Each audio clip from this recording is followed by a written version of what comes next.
मेरा नाम शमा परवीन है और my question is for clarification. आपने अपनी तकरीर में कहा था कि 80 करोड़ गैर मुस्लिम हिंदुस्तान में इस बात की शहादत दे रहे हैं कि इस्लाम तलवार के बल पर नहीं फैला। इसके बावजूद एक मखसूस तबका मुसलमान बादशाहों पर यह इल्ज़ाम क्यों लगाता है कि मंदिरों को गिराकर मस्जिदें बनाई गई हैं? बराए कराम इसकी वजाहत कर दें। अस्सलाम वालेकुम। बहन ने अच्छा सवाल किया कि जब 80 करोड़ गैर मुस्लिम शहादत दे रहे कि इस्लाम में ज़बरदस्ती किसको दाखिल नहीं किया गया था, तब भी क्यों लोग कहते हैं कि मुसलमान बादशाहों ने मंदिरें गिरा के मस्जिदें बनाई और मंदिरों को लूटा। हर मज़हब में every religion has black sheep. हर मज़हब में कोई ना कोई इंसान होगा जो मज़हब का नहीं फॉलो कर रहा है, चाहे वो हिंदू मज़हब हो या ईसाई मज़हब हो या इस्लाम मज़हब हो। तो ये बोलना कि कोई भी मुसलमान बादशाह ने मंदिर नहीं गिराया, ये बिल्कुल गलत है। लेकिन ये जानता हूँ कि चंद मुसलमान बादशाहों ने मंदिर पे हमला किया। क्यों? क्योंकि मंदिर में जायदाद थी। वो गलत है। कुरान की आयत है कि मॉनेस्ट्रीज, चर्च, गुरुद्वारा, उसको आप मत तबाह करो, ये कुरान की आयत है। तो अगर चंद मुसलमान बादशाहों ने शायद किया होगा, लेकिन आम तौर पे नहीं। आम तौर पे गलत फहमी है कि लोग कहते हैं कि ये मुसलमान बादशाह ने मंदिर गिराए। लोग कहते हैं टीपू सुल्तान ने तलवार के ज़ोर के ऊपर इस्लाम फैलाया। हम देखते हैं आज की तारीख में भी, आप जाएंगे मैसूर में, उसके बाजू में, उसके महल के आंगन के अंदर ही एक मंदिर है। तो लोग जानबूझ के तारीख को बदलते हैं। आज आप दिल्ली में जाएंगे तो जो गाइड होते हैं ना, गाइड, वो गाइड बोलेंगे कि ताजमहल किसने बनाया? बचा है, ये राजा भोज ने बनाया। तो मैं जब दिल्ली गया था तो एक फॉरेनर था, उसे गाइड कह रहा था कि राजा भोज ने बनाया। तो कहता बेवकूफ़, मैं हज़ारों मील दूर से आ रहा हूँ, पूरी तहकीक के साथ किसने ताजमहल बनाया, अभी आप मुझे कह रहे हैं कि राजा भोज ने बनाया। तो इस तरीके से तारीख को बदल रहे। कुतुब मीनार किसने बनाया? एक नया नाम लेते हिंदू। तो ये एक साजिश है तारीख को बदलने के लिए। इसीलिए हम देखते हैं कि प्रीवियस गवर्नमेंट जो थी, हमारे जो स्कूल की किताबों में गलत चीज़, it's called saffronization of the Indian text books, मतलब भगवा, जो हिंदू मज़हब के बारे में और इस्लाम मज़हब के बारे में गलत फहमी फैलाना, ये प्रीवियस गवर्नमेंट। इसीलिए जब इस टाइम जब डेमोक्रेटिक फ्रंट आई, मैं कोई पॉलिटिकल स्पीच नहीं दे रहा हूँ, इस गवर्नमेंट ने वो तब्दीली को बदल दी। तो हमें ये पता लगता है कि जानबूझ के गलत फहमी फैला रहे हैं। ये बात मैं तस्लीम करता हूँ। चंद मिसाल के तौर के ऊपर, अगर हिटलर ने 6 मिलियन यहूद को जिंदा जलाया, हम ये नहीं कह सकेंगे कि ईसाईयत उसकी जिम्मेदार है। वो हिटलर एक गलत ईसाई था, इसलिए उसने किया। तो इस तरीके से चंद मुसलमान राजा ने गलतियां की होंगी, लेकिन ये कहना कि सब मुसलमान राजा या अक्सर मुसलमान राजाओं ने ये किया कि मंदिरों गिराया, ये बिल्कुल गलत बात है और ये तारीख इसकी गवाही देती ही नहीं। और जानबूझ के कुछ लोग पॉलिटिक वोट बैंक की वजह से तारीख को बदल रहे, जो अल्हम्दुलिल्लाह सुम्मा अल्हम्दुलिल्लाह अभी फिर से उसे सही किया जा रहा है। Hope that answers the question. अस्सलाम वालेकुम, मेरा नाम अब्दुल सलाम खां है। मेरा एक छोटा सा सवाल है कि इससे पहले अभी आपने लेक्चर में फरमाया था कि अहले हिनूद की किताबों में हुजूर सल्लल्लाहु अलैहि वसल्लम का जिक्र कई जगहों पे आया है। क्या वो किताबें इल्हामी किताबें हैं या वो इल्हामी किताबें कही जा सकती हैं? अगर वो इल्हामी किताबें हैं तो उनकी आज क्या मानना या न मानना उस किस हद तक हमको जायज़ है? मैं साहब ने अच्छा सवाल किया कि क्या हिंदू मज़हब की किताब, हिंदू किताब है आप क्या ना, हिंदू मज़हब की किताब, मैंने हवाला दिया अल्लाह के वैधानियत के बारे में हिंदू मज़हब की किताबों से, ये हवाला दिया मोहम्मद सल्लल्लाहु अलैहि वसल्लम का जिक्र। तो भाई साहब का सवाल है क्या ये इल्हामी किताब, अल्लाह की नाजिल की हुई किताब है क्या? नहीं। अल्लाह सुब्हाना व तआला फरमाते हैं कि अल्लाह की किताब कुरान मजीद में सिर्फ 4 वही का जिक्र है नाम से, तौराह, ज़बूर, इंजील और कुरान। तौराह वो वही है जो मूसा अलैहिस्सलाम पे नाजिल की गई थी, ज़बूर दाऊद अलैहिस्सलाम पे नाजिल की गई थी, इंजील ईसा अलैहिस्सलाम पे और कुरान मोहम्मद सल्लल्लाहु अलैहि वसल्लम पे। नाम से सिर्फ 4 इल्हामी किताब का जिक्र है कुरान मजीद में। लेकिन अल्लाह ताला फरमाते सूरह रअद में, सूरह नंबर 13 आयत नंबर 38 में, अल्लाह ताला फरमाते लिकुल्ली अजलिन किताब, कि हर दौर में, हर एज में हमने एक किताब नाजिल की, मतलब हर दौर में अल्लाह ने एक किताब नाजिल की। तो इस कुरान की आयत से ये पता चलता है कि सैकड़ों किताबें नाजिल की गई थी, लेकिन सिर्फ 4 किताबों का जिक्र है नाम से। मिसाल के तौर पे जिसका जिक्र नहीं है सूफ़ इब्राहिम, वो भी किताब नाजिल है, इब्राहिम अलैहिस्सलाम को नाम का जिक्र नहीं है। तो आप मुझसे पूछ रहे क्या ये हिंदू मज़हब की किताब हम कह सकते कि वो अल्लाह की नाजिल हुई किताब है? आप मुझसे पूछेंगे तो मैं कहूँगा मुझे पता नहीं, हो भी सकते नहीं भी हो सकते, क्योंकि कुरान में हिंदू मजहबी किताब वेदा, भगवत गीता, रामायण का जिक्र नहीं। मैं ये नहीं कह सकता हूँ कि वो नाजिल हुई किताब है। हो सकता है, हो भी नहीं सकता, क्योंकि सही हदीस में कहा जिक्र नहीं वेद का या उपनिषद का या भगवत गीता। मैं ये कह सकता हूँ कि हो सकती है, लेकिन अगर ये वेदा, भगवत गीता, उपनिषद अगर नाजिल की हुई किताब है भी तो वो उस वक्त के लिए, क्योंकि जितने किताब कुरान मजीद के पहले आए अल्लाह ताला फरमाता है और सही हदीस में है, सही बुखारी के, कि वो सारे किताबें उस वक्त के लिए थी और एक महदूद वक्त के लिए थी और उन लोगों के लिए थी। तौरा नाजिल की गई थी उस वक्त के लिए, उन लोगों के लिए। इंजील नाजिल की गई थी सिर्फ यहूदियों के लिए और उस वक्त के लिए। तो जितनी भी किताब कुरान मजीद के पहले आए वो उस वक्त के लिए थी और उन लोगों के लिए थी। तो अगर मान भी लेते हम कि वेदा अल्लाह की किताब है, अगर हम मान भी लेते हैं भगवत गीता अल्लाह की किताब है, जितने भी किताब पहले आए क्योंकि वो महदूद वक्त के लिए थी, उन्हें अल्लाह सुब्हानहू व तआला ने महफूज नहीं रखा, क्योंकि अल्लाह की आखिरी किताब कुरान मजीद ता क़यामत तक है। अल्लाह ताला फरमाते सूरह हिजर में सूरह नंबर 15 आयत नंबर 9 में कि हमने एक किताब नाजिल की है और हम इसकी हिफाजत करेंगे। कुरान मजीद में तब्दीली आ ही नहीं सकती। अल्लाह ताला ने अपने आप पे जिम्मेदारी ली कि उसे कोई भी तब्दील नहीं कर सकता। लेकिन जितने पहले किताब आए तौरा, ज़बूर, इंजील और जिसका नाम भी नहीं है वो तब्दीली हो चुकी। तो अगर हम मान भी लेते कि भगवत गीता वेद अल्लाह की नाजिल की किताब है, अगर मान भी लेते मिसाल के तौर पे, तो वो उस वक्त के लिए थी और उन लोगों के लिए है। आज की तारीख में सारी इंसानियत, चाहे वो हिंदुस्तान में जी रही है, अमेरिका में, सऊदी अरेबिया में, सारे इंसानों का अमल होना चाहिए आखिरी किताब और वो है Quran Majeed. Hope that answers the question. हाँ जाकिर साहब, मेरा नाम राजीव सक्सेना है, मैं यहाँ बिज़नेस करता हूँ लखनऊ में। मेरा एक सवाल है कि कुरान मुकम्मल ज़ाब्ता हयात है, ये हम सब मानते हैं, मगर क्या वजह है कि आपने फरमाया कि 130 करोड़ मुस्लिम इस दुनिया में हैं, मगर कोई मुल्क एक भी ऐसा नहीं है जहाँ पे लॉ ऑफ द लैंड शरिया कानून के लिहाज से हो। तो ये क्या वजह है कि मतलब कुरान पाक की तिलावत करी जाती है, एक ज़ाब्ता हयात है, बार बार दोहराया जाता है, लेकिन उसे फॉलो एज इट इज़ कोई नहीं करना चाहता, ये क्या वजह है?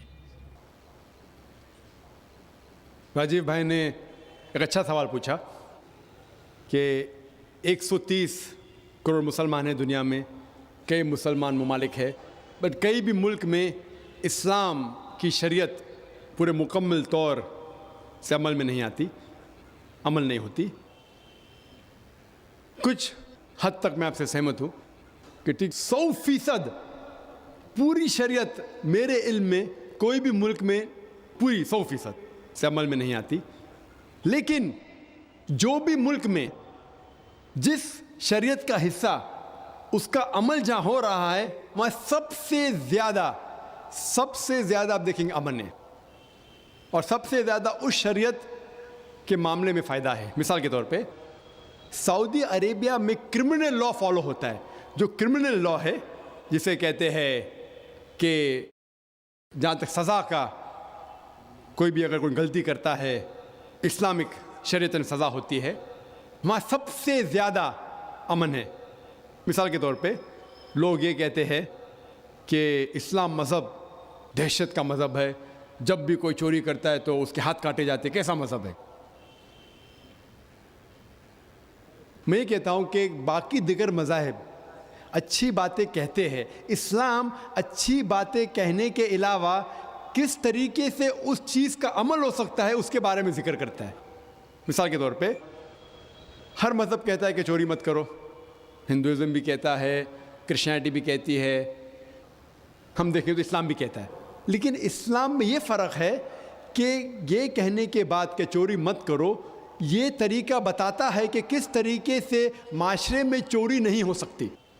इस्लाम कहता है कि हर अमीर इंसान जिसके पास 85 ग्राम सोना से ज़्यादा दौलत है, 7.5 तोला सोना से ज़्यादा दौलत है, उसे हर साल 2.5% ज़कात देना चाहिए। अगर हर अमीर इंसान ज़कात दे तो गुर्बत दुनिया से हट जाएंगी, मिट जाएंगी। कोई भी इंसान कभी भी भूख से नहीं मरेगा। इसके बाद अल्लाह ताला फरमाते हैं सूरह माइदा में सूरह नंबर 5 आयत नंबर 38 में, आयत नंबर 38 में कि कोई भी अगर चोरी करता है, चाहे वो मर्द या औरत हो, चोर या चोरनी हो, सज़ा के तौर पे उसके हाथ काट डालो। लोग बोलेंगे हाथ काटना इस साइंटिफिक एज में, आज की तारीख में एकदम दहशत का मज़हब है। लेकिन हम ये जानते हैं कि आज की तारीख में जो अमेरिका के ऊपर हम देखते हैं, अमेरिका इतना एडवांस मुल्क है, इतना तरक्की करने वाला मुल्क है, आप शायद ये नहीं जानते कि वो एक मुल्क है जहाँ ज़्यादा से ज़्यादा चोरी होती है। जो मुल्क नंबर 1 टॉप रैंकिंग में आते हैं उसमें से एक है अमेरिका, जहाँ ज़्यादा से ज़्यादा चोरी होती है। मैं ये पूछना चाहता हूँ, अगर हम शरीयत लागू करें अमेरिका में कि हर अमीर इंसान 2.5% ज़कात दे, उसके बाद कोई भी चोरी करे हाथ काट देना चाहिए, तो ये चोरी अमेरिका में बढ़ेंगी, वहीं के वहीं रहेंगी या घटेंगी? क्या होंगी? घटेंगी। आप शरीयत लागू करो और फ़ौरन आपको रिजल्ट्स मिलेंगे, नतीजा मिलेगा। हम देखते हैं कि सऊदी अरेबिया जहाँ ये क्रिमिनल लॉ लागू है, वहाँ सबसे कम चोरी होती है। क्यों? क्योंकि इस्लामिक शरीयत है उसी मुल्क में। अगर हम देखते हैं हर मुल्क में लड़कियों को छेड़ा जाता है, लड़कियों का बलात्कार किया जाता है, औरत का बलात्कार किया जाता है। इस्लामिक शरीयत में हिजाब फ़र्ज़ है, औरत हिजाब करे, मर्द अपना हिजाब करे। उसके बाद कोई भी आदमी कोई औरत का बलात्कार करता है, उसके लिए सज़ाए मौत। आप शायद जानते नहीं कि अमेरिका जो देश हम देखते हैं कि सबसे ज़्यादा तरक्की कर रहा है, वहाँ FBI रिपोर्ट के हिसाब से 1990 में हर रोज़ 1756 रेप्स टुक प्लेस, 1756 हर रोज़ बलात्कार होते।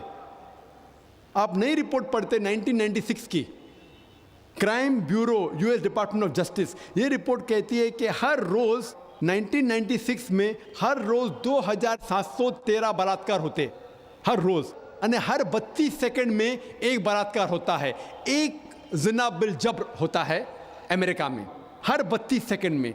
हम इस मैदान में 2 घंटे से है, जब से हम इस मैदान में हैं 200 से ज़्यादा बलात्कार हो चुके होंगे अमेरिका में। मैं ये पूछना चाहता हूँ, अगर हम शरीयत लागू करें अमेरिका में कि ख़वातीन हिजाब करे, मर्द हिजाब करे, उसके बाद अगर कोई बलात्कार आदमी करता है सज़ाए मौत, तो ये बलात्कार की तादाद बढ़ेंगी, वहीं रहेंगी या घटेंगी? घटेंगी। इसीलिए जो ये लॉ लागू किया गया है सऊदी अरेबिया में, सऊदी अरेबिया में सारे दुनिया में सबसे कम बलात्कार होते हैं, क्योंकि ये शरीयत है। तो जो भी शरीयत का हिस्सा जो भी मुल्क में लागू किया गया है, वहाँ आप फ़ौरन इमीडिएट आप नतीजा पाएंगे। ये मैं मानता हूँ कि आज कोई भी देश, मैं ये नहीं कहता हूँ कि सऊदी अरेबिया पूरी शरीयत 100% अमल में ला रही है, मैं ये नहीं कहता हूँ, लेकिन जो भी हिस्सा शरीयत का कोई भी मुल्क अगर उसको लागू करता है अपने मुल्क में, फ़ौरन नतीजा मिलता है।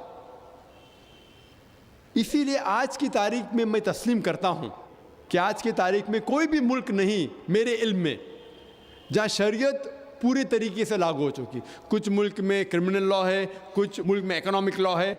जो भी शरीयत का लॉ आप अप्लाई करेंगे वहाँ आपको नतीजा मिलता है। अगर आप देखना चाहते हैं सबसे अच्छी मिसाल, वो मिसाल है मोहम्मद सल्लल्लाहु अलैहि वसल्लम के दौर में, खुलफा राशिदीन के दौर में, मोहम्मद सल्लल्लाहु अलैहि वसल्लम के दौर में, और उनके बाद हज़रत अबू बकर, हज़रत उमर, हज़रत उस्मान, हज़रत अली रज़ियल्लाहु अन्हु, इनके दौर में अल्हम्दुलिल्लाह सुम्मा अल्हम्दुलिल्लाह सबसे बेहतरीन मिसाल है। आप देखेंगे तारीख में सारी शरीयत वहाँ लागू की गई थी, और इसीलिए लोग उनके ज़माने में सबसे ज़्यादा खुश थे। उम्मीद है कि जवाब कल शाम को मैंने आपके पास में कुछ बातें रखी. I am Vijay Bhutra and I am in the profession of making resins, which is very similar to yours. We make chemicals which bonds certain plywood. So मैं भी जोड़ने का ही काम करता हूँ जो आप by way of your spiritual. I had been to airport. We received you. I had been here yesterday. I was today again in your conference, and I am here right from beginning. During the entire session, what conclusion I have arrived from your lectures about three things. You have told Murti Puja is not acceptable. That is what I gathered from your. It is not acceptable even in the Vedas. You have quoted certain rituals, certain this one. मैंने वहाँ की कुछ श्लोकें आपने पढ़ी. Let me tell you, I am not aware of the Vedas and Upanishads. I am aware of little bit of Bhagavad Gita, which we take it priority even if much more weightage than the Vedas and Upanishads. Then you have told yesterday that other than Quran, please excuse me, I am not underestimating Holy Quran. Not at all, my intention is not at all there. But you have told Keval Quran He. You have added the word yesterday, He is the law of today which can rectify the people today. You have undermined the entire others, not even Bible, even Gita, everything. Nothing is relevant today, only Quran is relevant. I am coming to sir. Please excuse me, you will have to give me some time. Because I personally would like to meet you also. And then third, you have touched all 3 days Kalki Puran, which you have told कि Paigambar is the last avatar. There will not be any avatar. For that also, you have given illustration from Vedas. Now let me tell you, sir. नहीं ऐसा है sir, मैं कर देता हूँ sir. 10 बज चुके हैं, फिर भी मैंने मौका दिया. अगर आप ज्यादा करेंगे, हमको यहाँ लॉ का इख्तियार रखना चाहिए नहीं. टाइम खत्म. इतना लंबा वक्त आपको माइक्रोफोन आने के लिए, आप नहीं आया. 10 बजने के बाद आप खड़े होते और इतना लंबा सवाल पूछते. मैं जवाब देने को तैयार हूं. अगर पुलिस इजाजत देती मैं देता हूं. कोई बात नहीं. Let my question be incomplete and let the answer be not there. But why are you coming so late? I am sorry for this. See, my turn did not come. Complete your question. Complete your third question. No, if you permit, if you the everything but he is saying, no problem. कल इंशाअल्लाह भाई साहब पहला सवाल जवाब दूंगा आपको. कल first question you ask. Yes. First question, inshallah. Thank you. I want to reply to you in public. Thank you. In public, not privately. I am also going to put the questions in public, sir. Inshallah. I also put my question, entire question, Oh, sure. tomorrow in public, sir. Thank you. Thank you.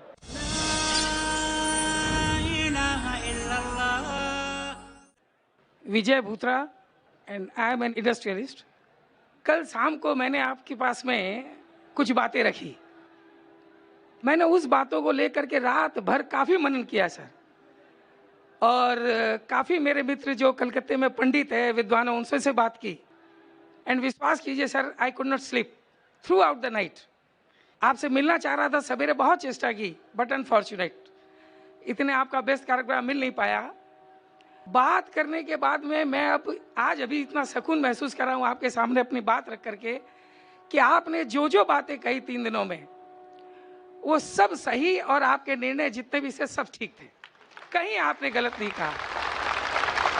मैंने जब प्रश्नों पर गौर किया तब मुझको ये समझ में आई कि मेरे को प्रश्न ही नहीं करना चाहिए था. इसके साथ में अब ये तो मेरे प्रश्न, मैं आपसे कुछ मेरा एक्सपीरियंस विद किशनगंज, मेरे बंधुओं के साथ में जो मैं यहाँ करता हूँ, शेयर करना चाहूँगा. और उसके लिए आपसे इजाज़त है सिर्फ 2 या चंद मिनटों की. सर, मैं किशनगंज में जब भी रहता हूँ, मेरा अधिकतर समय मेरे भाइयों के साथ में बिकता है. मैं मुसलमान शब्द का इसलिए यूज़ नहीं कर रहा हूँ, मैंने यहाँ पर भाइयों के आगे मुसलमान शब्द का इस्तेमाल इसलिए नहीं किया सर, क्योंकि मैं अपने आप को उन्हीं के बीच कह पाता हूँ. सो मैं ये मुसलमान और हिंदू बोल के डिफरेंस नहीं करना चाहता हूँ. आपको एक छोटी मिसाल देता हूँ सर. हमारे यहाँ पर सैयद मजरूल हसन जी हैं. उनके रमज़ान के पवित्र महीने में हम यहाँ पर एक आयोजन करते हैं इफ्तार का। विश्वास मानिए सर, उस समय इतना पवित्र वातावरण रहता है यहाँ पर और इतनी खुशी लगती है, उसका पूरा दायित्व मजहर भाई हम लोगों के ऊपर दे देते हैं, हमारे और भी हिंदू मित्र हैं उनके ऊपर में देते हैं।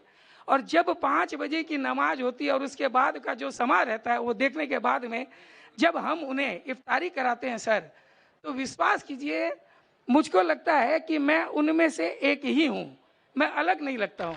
इतना अच्छा पवित्र वातावरण उसमें। आज मेरे यहाँ पर बीइंग एन हिंदू इवन अगर मुझे बोला जाए तो गुफरान भाई, शंभू भाई, मैं किन किन का नाम लूँ सर आपको, पप्पू भाई, हिंद मुस्लिम भाई, इतने भाई हैं मेरे, सब भाई हो जाते तो मैं इतना वातावरण अपने को पाता हूँ उसके साथ में। अभी छोटी मिसाल देता हूँ सर, आपने जो बीड़ा उठाया है हिंदू अलग दूसरे कास्ट में गलत धारणाओं को दूर करने का, उसके प्रयास में मैंने भी एक काम किया। एंड मैं इसलिए बोल रहा हूँ उसको कि अभी मेरे लड़के की शादी थी, मेरे समधी नेचुरली हिंदू हैं, उनके मन में काफ़ी गलत धारणाएं बैठी हुई थी। मेरे यहाँ से कुछ मेरे खास मित्र बंधु वहाँ पर गए and let me tell you, 3 दिन उनके लौटने के बाद में उन्होंने मुझको फ़ोन किया, बोले भूतरा जी आपके जो मित्र यहाँ पर आए थे उनसे मिल करके केवल उनकी प्रेजेंस से और उनसे थोड़ी बातों से हमारी काफ़ी धारणाएं दूर हो गई।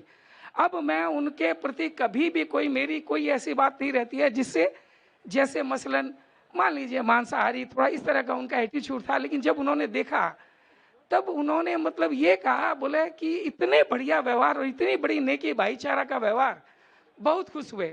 तो मेरा कहना ये सर, इस्लाम के प्रति मेरी ये अच्छी धारणा है कि आज ये भाईचारा और ये फैलाने में बहुत बड़ी सार्थकता होती है इस्लाम में।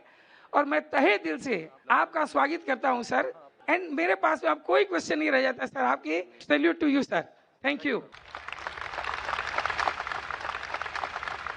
माशाल्लाह भूतरा साहब माशाल्लाह करीब भाइयों में से है, और कल रात को वक्त की तंगी होने की वजह से उनने 3 सवाल किया था और मैं चाहता था जवाब दूं, लेकिन जहाँ तक ये लॉ का सवाल है कि 10 बजे ख़त्म होना चाहिए, इसलिए ख़त्म करना पड़ा। तो मैंने उनसे कहा कि पहला मैं आपको मौका दूंगा, एक नहीं 3 सवाल पूछने का। लेकिन भूतरा साहब ने कहा कि पूरी रात नहीं सोई, उनने कोशिश की, पंडितों से पूछे और चेक किया जो मैं चाहता हूँ, और उन्हें इत्मीनान हो गया कि जो भी मैंने कहा सच कहा माशाल्लाह। और मैं आपका शुक्रगुजार हूँ कि आपकी ये शहादत मेरे जवाब से और अच्छी है माशाल्लाह, मेरी तकरीर से अच्छी है। और यही मेरा हमेशा फलसफा रहा, मैं कभी भी नहीं चाहता हूं कि हिंदू मुस्लिम में कभी भी भेदभाव हो या कभी भी आपस में नफरत हो। जरूरी नहीं कि जो मैं बोलता हूं हर एक आदमी बात माने, और जो मेरी बात नहीं मानता है उसको मैं पहला मौका देता हूं ताकि जो हमारे दरमियान जो गलत फहमी है वो दूर हो। इसीलिए मुझे बहुत दुख हुआ कि मैं आपका जवाब न दे सका कल, बहुत दुख हुआ मुझे। कहूँगा सिर्फ हाँ जी बोलिए। मुझे याद है आपका प्रेस इंटरव्यू, जब आप जिस दिन यहाँ पर किशनगंज में आए थे तो किसी पत्रकार ने आपसे कहा था कि मंजिल एक है, रास्ते अलग अलग हैं क्या? तब आपने तुरंत उन्हें जवाब दिया रास्ते भी एक है। उस दिन से लेकर के कल उस विचार पर भी मैंने सोचा, तो वास्तव में आपका कथन एकदम सही है सर। मैं इसमें थोड़ी तब्दीली करता हूँ अपने मन से कि मंजिल भी एक है सर, रास्ते भी एक है। हम हो सकता है रास्ते में अकेले चलने में थोड़ा घबरा जाते हैं, इसीलिए किसी का सहारा ले लेते हैं, मूर्ति पूजा या किसी का सहारा ले लेते हैं। बट कहीं दूर तक जाने के बाद में अल्टीमेटली आप और मैं और तू एक हो जाते हैं और फिर केवल रह जाता है हम। भाई साहब भूतरा साहब, आप बोलते कहीं ना कहीं आगे जाके एक होते, मेरी ख्वाहिश है कि यहाँ से एक हो। अगर यहाँ से एक हो जाए ठीक बात, तो बात ही कुछ और है। थोड़ा डर लगता है सर। मैं चाहता हूं कि आपके साथ में ज्यादा वक्त बिताऊं, कहीं आगे जाके एक हो तो बहुत दूर हो जाएंगे, कभी हम रहे ना रहे। मेरी ख्वाहिश है कि हिंदू मुस्लिम यहाँ से एक हो। सर ऐसा है, हम आपके बनस्पत हो सकता है थोड़े कमजोर दिल के हो सर, रहने कमजोर इंशाल्लाह, इसीलिए हमें किसी सहारा की दरकार पड़ती है। अब बाकी कहीं ना कहीं हम मिलते जरूर हैं सर आपसे। बहुत बहुत शुक्रिया। और जो आपके पहले जो भाई साहब ने सवाल भी किया था, जो जैन साहब थे, लोग को कभी कभी बुरा लगता है, मैंने ये कहा भाई आप भी मेरे कुरान में से कुछ ऐसी चीज बताओ जो आपके भगवत गीता आपके वेद से मिलते वो मैं 100% मानूंगा। मैं डबल स्टैंडर्ड नहीं हूं। लोग को लगता है क्योंकि मैं इससे बात करता हूं, लेकिन जो लोग तहकीक करते वो मेरे करीब आते, जो लोग तहकीक नहीं करते वो हो सकता है मुझसे दूर जाते। लेकिन अक्सर जितने गैर मुसलमान मेरे तकरीर सुनते, अक्सर में बोल सकता हूं कि मोर देन 80%, अल्हम्दुलिल्लाह 80% से ज्यादा। अभी वो 90 है क्या 85 वो मैं नहीं कह सकता हूँ, या 95 है, लेकिन 80% से ज्यादा माशाल्लाह जितने गैर मुसलमानों से मिलता हूँ, हो सकता है 90% से ज्यादा, वो जब जानते हैं कि मैं दोगलेपना नहीं करता हूँ। जैसे बाकी जितने धार्मिक के हैं, धार्मिक प्रचार करने वाले, मैं बोलता हूँ आपने ये कि आप मानेंगे नहीं मानते, मैं कहता हूँ कि धार्मिक किताबों पे अमल करो और जो यकसा है कम से कम उस पे अमल करो, जो डिफरेंस है वो बाद में। क्योंकि जो आपने कहा मैं भगवत गीता से भी कोट कर सकता था, क्योंकि भगवत गीता है वो निचोड़ है वेद की।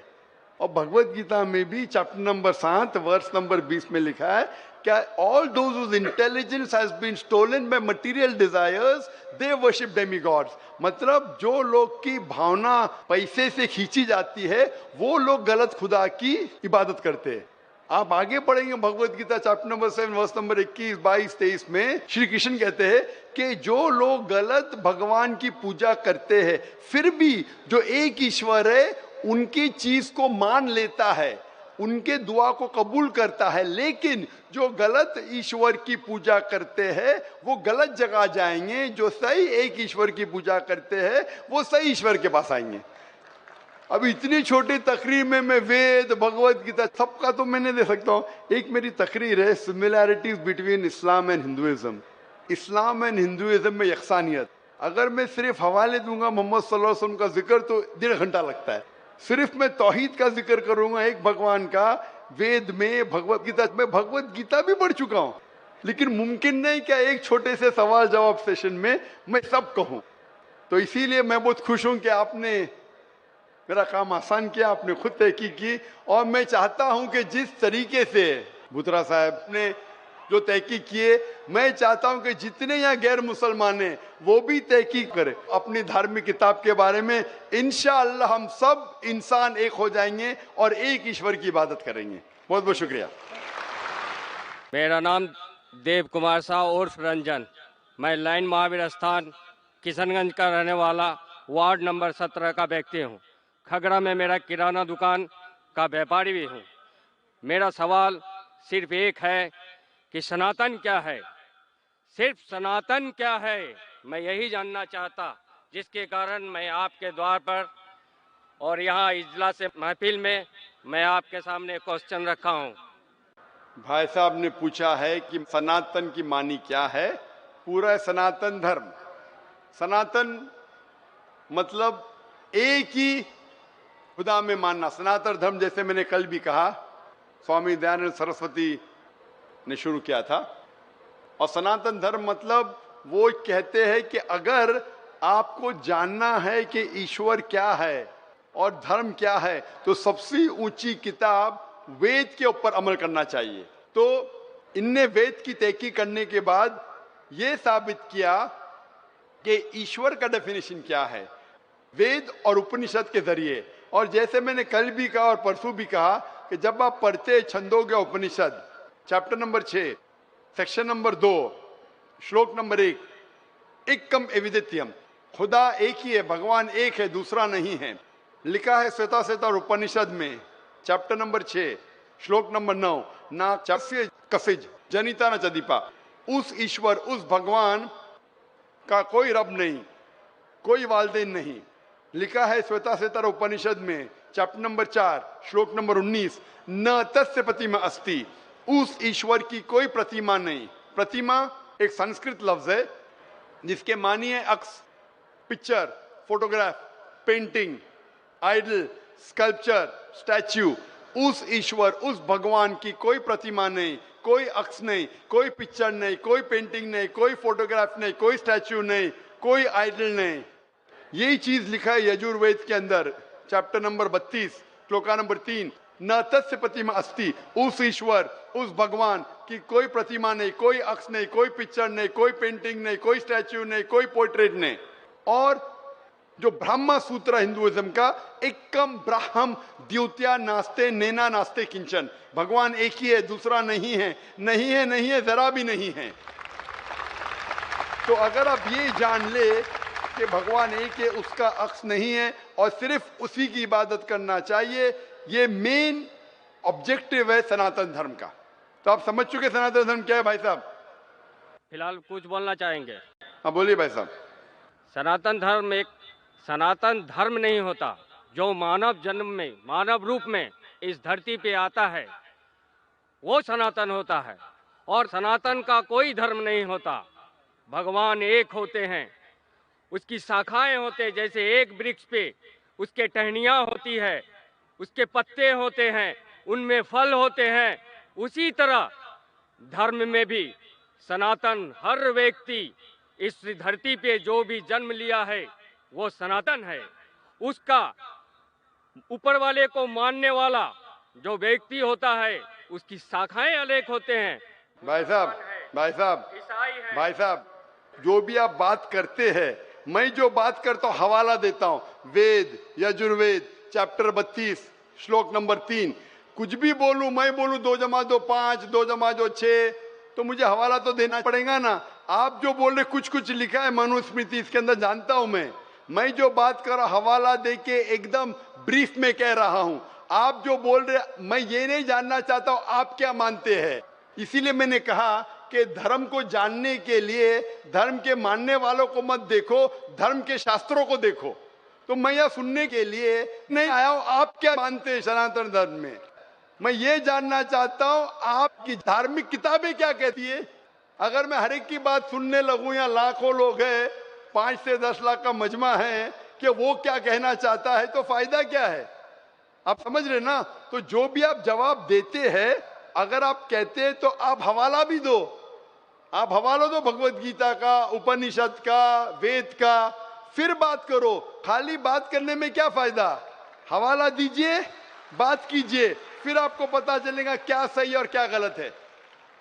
जी दोस्तों, उम्मीद करता हूँ आप लोगों ने डॉक्टर ज़ाकिर नाइक साहब की वीडियो देख ली होगी और आप लोगों को पसंद भी आ चुकी होगी।